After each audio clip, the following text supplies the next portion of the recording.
all going to be kind of experiencing how to adjust the past right now with minor frustrations that may not be negligent, like I just explained, but still things that have to be adjusted for things to move smoothly for the future.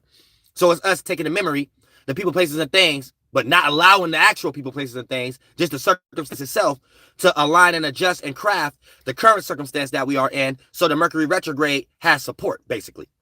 So you don't get flunked out, even if these people, places, and things actually come back.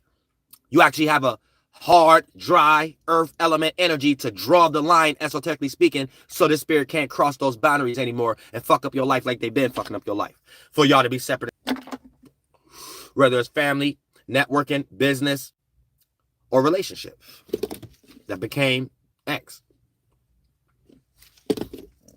Now, so we all going to have that access where we got a little bit of support from the other energies that's direct when it comes into Mercury retrograde during this particular time. Now, once this pass and the moon pass, you might invert back to the past. So, allow this energy to give you the power. So when this energy is not floating around anymore, you still remember it you put it in your little intent box. So when the moon go into, goddammit, Libra and Scorpio and things of that nature, and then we get ready to experience this new moon and shit, you're going to be in a situation where as soon as you get flunked out again by that Mercury retrograde, you're going to remember what the gift taught you because you're into astrology.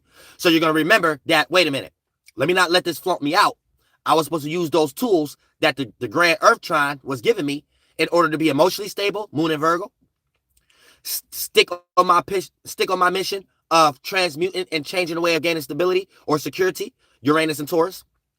And also, my actions will be correlated and look more rational and don't look unpractical and look like I'm doing things for the sake of feelings or thoughts or love. It's more predicated on structure and stability and the energy I need right now that I can be supported. So when it is time for those things, I actually have the things in my back pocket that I actually need because I'm not washed up under the current. I'm actually riding the current right now, how it's supposed to be.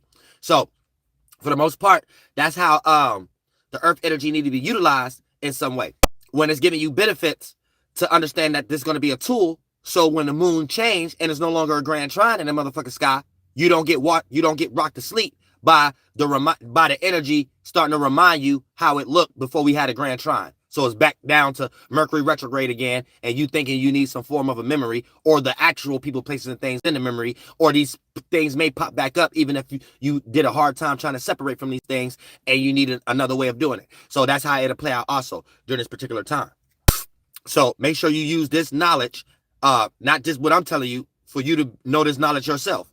It's a grand trine in the sky, and it's giving us benefits of our tools with Mercury being in retrograde, because Mercury retrograde been having us flunked out and having us procrastinating, thinking that we need something we don't necessarily need to actually strive. You know what I'm saying? Because that's what Mercury retrogrades basically do in totality. Even if it ain't a relationship or a circumstance or a business that's popping back up again, and you're just living a mundane life. It just puts you in a situation that it make you feel like you need an object, a person, place, or thing, or a circumstance in order for you to strive on what you already doing.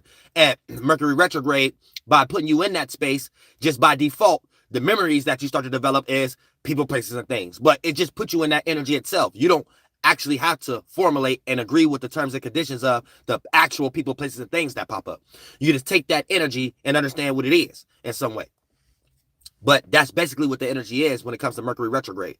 It don't really slow you down, but it give you this impression that you need to slow down because the process of Mercury retrograde put us in this influence of thinking we need something before going for what we was actually striving for.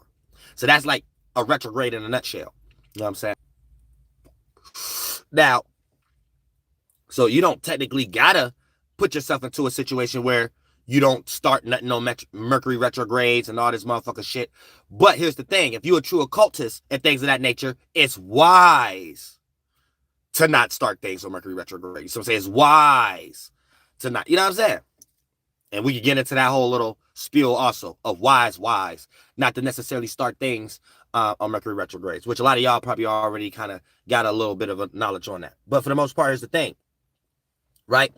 So by us getting all this benefits and shit like that from the Mercury retrograde and shit, I mean, from all this trine right now, don't let when this moon leaves Virgo persuade you from these tools that you need, because you might start feeling a little guilty. You might start feeling like, well, maybe I'm wrong. No, that's the phase.